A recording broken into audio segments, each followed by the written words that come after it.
आपण पाहत आहात महाराष्ट्र क्रांती न्यूज, आवाज सर्वसामान्य जनतेचा। एक महत्त्वाचा निर्णय तुमच्या बैठकीत झालेला आहे, नेमका काय चर्चा झाली आहे, काय निर्णय?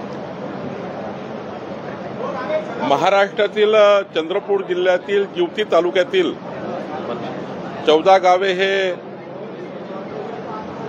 तेलंगणा आणि महाराष्ट्र बाउंड्रीवर आहे आणि ही 14 गावं महाराष्ट्राच्या जमाबंदी आयुक्ताच्या रेकॉर्डप्रमाणे ही सर्व गावं महाराष्ट्राची आहेत। त्यामुळं ही सर्व गावं महाराष्ट्रामध्ये या ठिकाणी त्यांचा महसुली रेकॉर्ड आणि यानंतर त्यांचा संपूर्ण जो काही व्यवहार आहे तो जरी त्या भागात आहे या भागात असला त्या राज्यात व्यवहार आहेत, त्या राज्यात काही शेती आहे, या राज्यात काही शेती आहे। त्यामुळं गावाचं जे गावठाण आहे ते महाराष्ट्रामध्येच राहील याबद्दलची कारवाई आम्ही चालू केलेली आहे आणि याबद्दलचा पुरावा रेकॉर्ड आमच्याकडे आहे आणि त्याची नोंद आता महाराष्ट्र शासनाने घेतली आहे। सर नेमकं याच्यामध्ये एक मिनिट त्याच्यामध्ये प्रश्न असा आहे की त्या गावांमध्ये मतदार असेल किंवा दोन्हीकडे त्यांना मतदान करू शकतात आहे। 100% महाराष्ट्राचे मतदार आहेत, 14 गावातले नागरिक आणि महाराष्ट्रातच मतदान करतील। ग्रामपंचायती, जिल्हा परिषद, पंचायत समित्या, स्थानिक स्वराज्य संस्था निवडणुकीमध्ये सुद्धा त्या ग्रामपंचायतचा त्या ठिकाणी ज्या आहेत त्या महाराष्ट्राचाच भाग राहणार आहे। त्यामुळे यामध्ये काही कन्फ्युजन नाही। पण यामध्ये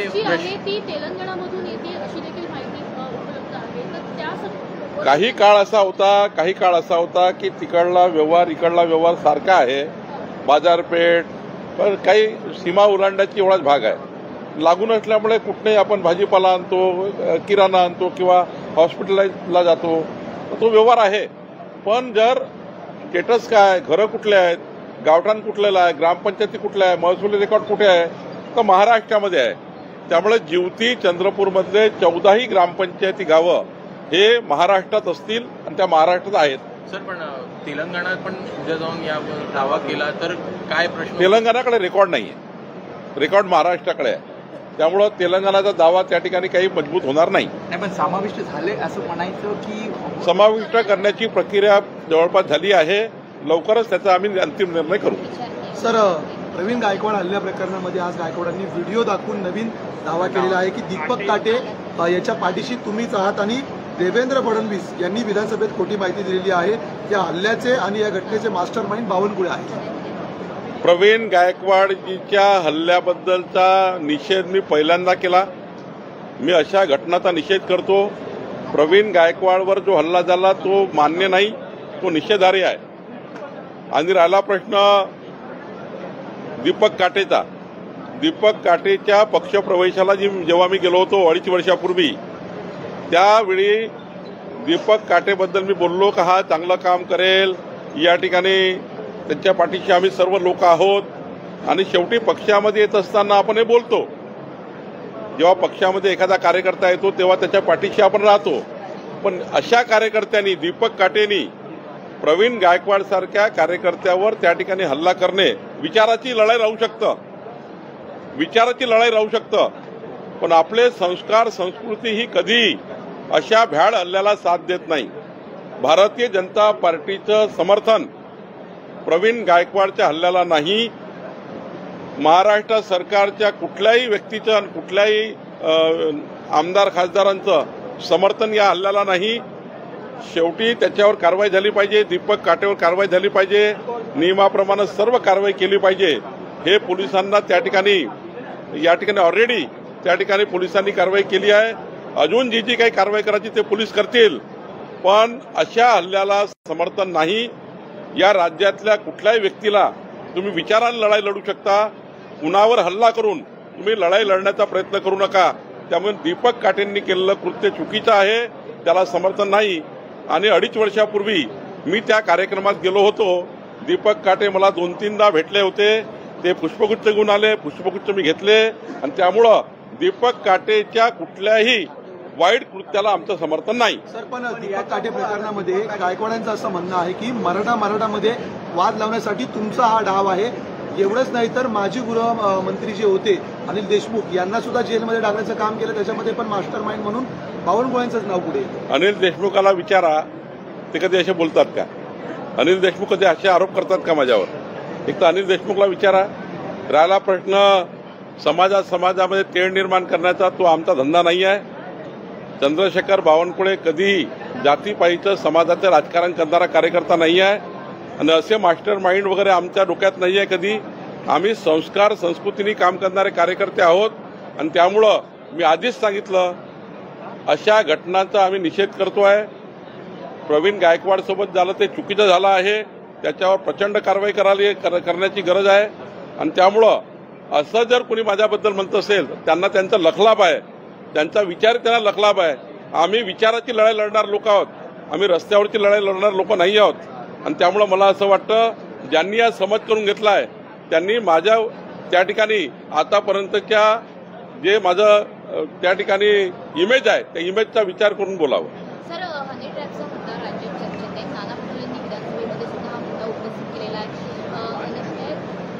चर्चा मोठ्या प्रमाणात आहे हनी ट्रॅपची की 72 प्रशासकीय अधिकारी आणि त्यासोबतच काही मंत्री सुद्धा त्या हनी ट्रॅपमध्ये अडकतात, गोपनीय कागदपत्र बाहेर जातात. मला वाटतं की याच्यामध्ये पोलीस विभाग जे काही चौकशी करेल ते करेल. आता याच्यामध्ये मला गृह विभाग याच्याबद्दल चौकशी करेल, त्यामुळे रेव्हन्यू मिनिस्ट्रीला काही संबंध नाही. मंत्री त्याच्यामध्ये अडकत असतील तर ही गंभीर बाब जरा बघितलं पाहिजे ना गृह विभागाच्या चौकशीत काय आहे. तो नीतीश राणे ने कल ये जो बयान दिया कि मदरसों में भी मराठी सिखाई जानी चाहिए, कांग्रेस को लगता है कि मराठी सिखाने की बात करें तो मदरसों में सिखाए, वहाँ तो बन गई. उसका निषेध हो रहा है कि हमेशा वो इस वक्त गलत बयानबाजी नीतीश राणे करते रहते हैं कि मराठी तो ऑलरेडी मदरसों में सिखाई जाती है. देखिए, नीतीश राणे जी जो वक्तव्य किया, मैं बार बार कहता हूँ कि मराठी भाषा को लेकर किया है कि मराठी भाषा सब तरफ सिखानी चाहिए. अब इस वक्तव्य को तोड़ मरोड़ करके लेना कोई अर्थ नहीं है. मराठी भाषा की बात करें तो मराठी भाषा सब तरफ सीखनी चाहिए, तो उन्होंने बोला होगा. सर, तुकडाबंदी संदर्भातील नोटिफिकेशन 2 दिवसात निघेल अशी माहिती येते, काय तथ्य आहे? आणि नियमावली करताना जयंत पाटील यांनी आता मुद्दा उपस्थित केलाय. पुण्यामधील जी आता हद्दवाढ होते त्याच्यामध्ये अनेक गावं आहेत, अनेक इमारती आहेत, त्यांच्यामध्ये इमारती उभ्या आहेत 1 गुंठ्यावरती, त्यांचा सुद्धा समावेश आणि त्यांना सुद्धा शिथिलता मिळणार काय? मी आधीच सांगितलं की अधिवेशन संपण्यापूर्वी तुकडेबंदी कायदा निरस्त करण्याबद्दलचं एक नोटिफिकेशन येईल. तालुका क्षेत्रामध्ये जे रहिवासी भाग आहे, जे रहिवासी भाग तयार झाला आहे, त्या रहिवासी, मग तो अकृषिक जरी असेल आणि कृषी जरी असेल, जर रहिवासी भाग तयार झाला असेल त्या रहिवासी भागाला प्रोटेक्शन करणं ही जबाबदारी देवेंद्र फडणवीसजींच्या सरकारने, देवेंद्र फडणवीसजींनी मला दिली आहे. त्यामुळं आम्ही नियमावली करताना चांगली नियमावली करतो आहे आणि आपल्याला आश्वस्त करतो या महाराष्ट्राला, या महाराष्ट्रात ज्यांनी ज्यांनी घरं बांधलेले आहेत, ज्यांनी ज्यांनी प्लॉट घेतलेला आहे, त्या सर्व घरांना, प्लॉटना कायदेशीर करून देण्याकरता तुकडेबंदी कायदा हा निरस्त करून अजून त्या ठिकाणी मधात कोणी दलाल हे दलाली करणार नाही आणि थेट त्या ठिकाणी शेतकऱ्यांना आणि शेतमजुरांना या तुकडेबंदी कायद्याचा त्या ठिकाणी तुकडेबंदी कायद्यांनी आपल्याला त्याचे घर कायदेशीर करता आले पाहिजे, याकरता सरकार कारवाई करणार आहे. PMRDA, NMRDA, MMRDA या सर्व रिजनमध्ये तुकडेबंदी कायदा हा निरस्त होणार आहे.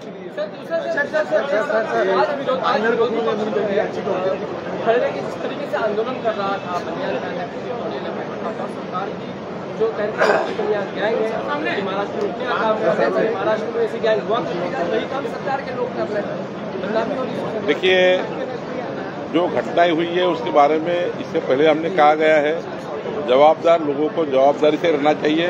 हम सारे लोग जवाबदार है, तो निश्चित रूप से उनका काम था आंदोलन करने का, हमारा काम है अच्छे से जो हमारी जवाबदारी मिली है इस महाराष्ट्र के संस्कार और संस्कृति की और सरकार में काम करने की, सरकार करके 14 करोड़ जनता को न्याय दिलाने का हमारा काम है. कोई भी घटना ऐसी सरकार के विधायकों या मंत्रियों के माध्यम से ना हो, तो जनता के मन में ठेस पहुंचे और समाज में हमारा नाम खराब हो, ऐसी कोई भी घटना हमारे सरकार के प्रतिनिधि से ना हो, ये हम इसके लिए काम कर रहे हैं. कार्रवाई की मांग करते हैं.